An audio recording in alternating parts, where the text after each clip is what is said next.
Look at the forecast here. Around 5 o'clock, we've got scattered thunderstorms from the Sandhills to the Siouxland area. We see a dramatic drop just in the last couple of scans on radar. This is definitely debris. That helps to bring in some cooler air above that increases the buoyancy in the atmosphere and also tilts some of those thunderstorms. And as that hurricane wind field continues to march inland, we're going to still see a lot of damage being done.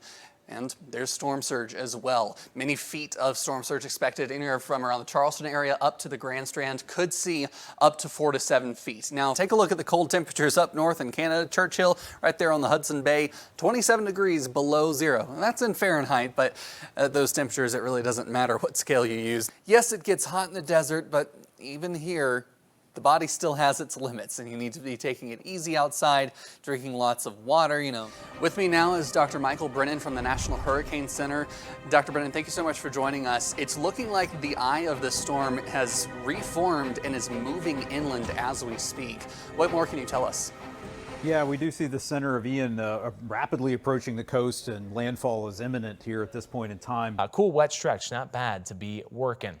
Hey, it's always great working with this guy, meteorologist Kit Thomas. So Kit, happy Sunday to you. Happy Sunday to you. Welcome to the side of the week. I know, filling in for Dave tonight. What a pleasure. Yeah, well, it's nice to have you. But of course, you were here end of last week, and we had our first named tropical system. I know, Arlene, it was a system for less than 24 hours, at least a tropical storm for less than 24 hours. Yeah, now it's just a remnant low headed out over the Bahamas. Really didn't see much for impacts from it. A lot of heavy rain across parts of Florida, but it's also just the rainy season.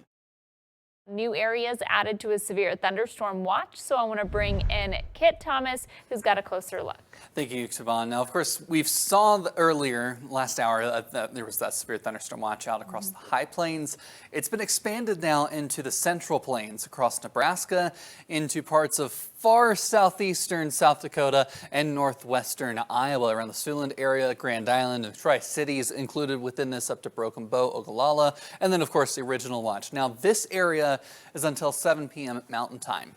It's been expanded until 10 p.m. Central Time for this area, so definitely want to be on guard. But it's still the same tennis ball hail, 75-mile-per-hour winds.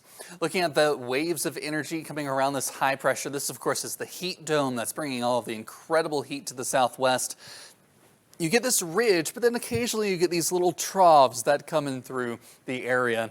That sort of orbits around that high pressure and can bring some significant severe thunderstorms, and that's what we've got through the day today. Enhanced risk, North Platte, just outside of the Kearney, more in the Lexington area, McCook down to Colby, Hayes, Phillipsburg, Kansas, all within that enhanced risk where we could see some significant wind gusts.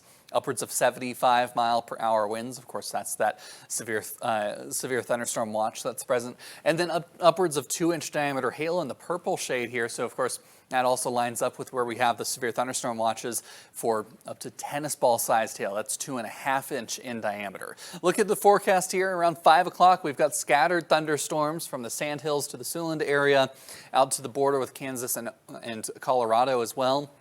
Then as we go through the evening, it congeals into a line of thunderstorms here that passes through northern Kansas. Could bring some very high wind gusts through that area, very heavy rainfall in a short time frame.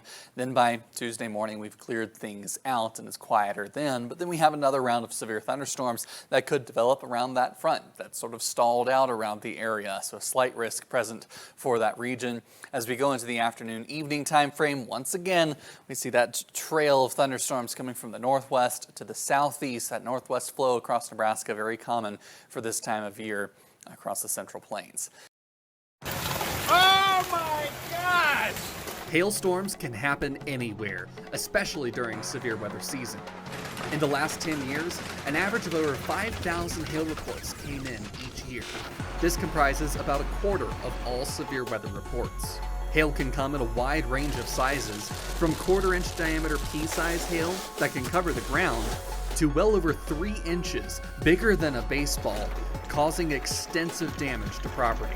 Baseball-sized hail can fall at up to 85 miles per hour. Imagine a major league pitcher throwing a baseball directly at your car's window. Large hailstones can shatter glass, dent cars, and cause extensive roof damage. Agriculture can be hit especially hard. mowing down whole fields of crops.